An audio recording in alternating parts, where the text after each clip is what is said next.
যদিহে আপুনি আপোনাৰ এডিআৰই এক্সামৰ কাৰণে এডমিট কাৰ্ডটো ডাউনলোড কৰিব পৰা নাই, যদি আপোনাৰ পাছৱৰ্ডটো পাহৰি গৈছে বা আপুনি আপোনাৰ এপ্লিকেশ্যন নাম্বাৰটো পাহৰি গৈছে, তেনে ক্ষেত্ৰত আপোনালোকে কি কৰিব সেইটোৱে এইটো ভিডিঅ'ত ক'ম। ভিডিঅ'টো স্কিপ নকৰাকৈ চাব আৰু শেষলৈ চাব। ভিডিঅ'টো ভাল লাগিলে প্লিজ লাইক কৰি দিব, চেনেলত নতুন হ'লে ছাবস্ক্ৰাইব কৰি দিব। এই ভিডিঅ'টো আপোনাৰ বন্ধু বান্ধৱী সকলোৰে লগত শ্বেয়াৰ কৰি দিব, কাৰণ আপোনাৰ এটা শ্বেয়াৰে বহুতকেইটা কেণ্ডিডেটৰ উপকাৰ কৰিব পাৰে। আপোনাৰ নিচিনা হয়তো বহুত কেণ্ডিডেট আছে যিয়ে এপ্লিকেশ্যন নাম্বাৰটো পাহৰি গৈছে বা ৰিচিপ্টটো হেৰুৱাই পেলাইছে আৰু পাছৱৰ্ডটো পাহৰি গৈছে। তেনে ক্ষেত্ৰত আপোনালোকে কি কৰিব এইটো ভিডিঅ'ত ক'ম। তো যিহেতু আপোনালোকে ইয়াত চাব পাৰিছে এডমিটৰ যিটো স্লট আছে সেইটো আপোনালোকে চাব পাৰে ইয়াত এপ্লিকেশ্যন নাম্বাৰ এণ্ড পাছৱৰ্ড।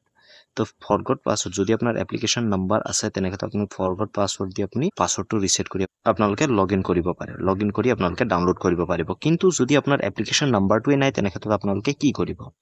যদি আপুনি ফৰগট পাছৱৰ্ডটো ক্লিক কৰে এনেকুৱা এখন ইণ্টাৰফেচ আহিব। আপুনি ইয়াত চাব পাৰিছে মোবাইল নাম্বাৰটো যদি আপুনি দিয়ে আৰু ডেট অফ বাৰ্থটো দিয়ে তেনে ক্ষেত্ৰত কিন্তু আপোনালোকে পাছৱৰ্ডটো ৰিছেট কৰিব পাৰিব, অপশ্যন পাব।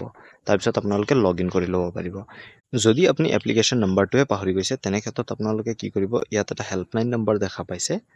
তো এই হেল্পলাইন নাম্বাৰটোত আপোনালোকে কল কৰিব, কল কৰি আপোনালোকৰ ডিটেইলছটো ক'ব, আপোনালোকৰ মোবাইল নাম্বাৰটো ক'ব, যিটো ৰেজিষ্টাৰ্ড মোবাইল নাম্বাৰ আছে সেইটো ক'ব, আৰু আপোনাৰ যি ৰেজিষ্টাৰ্ড জিমেইল আছিলে সেইটো আপোনালোকে ক'ব লাগিব, আৰু লগতে আপোনাৰ ডেট অফ বাৰ্থটোও ক'ব লাগিব।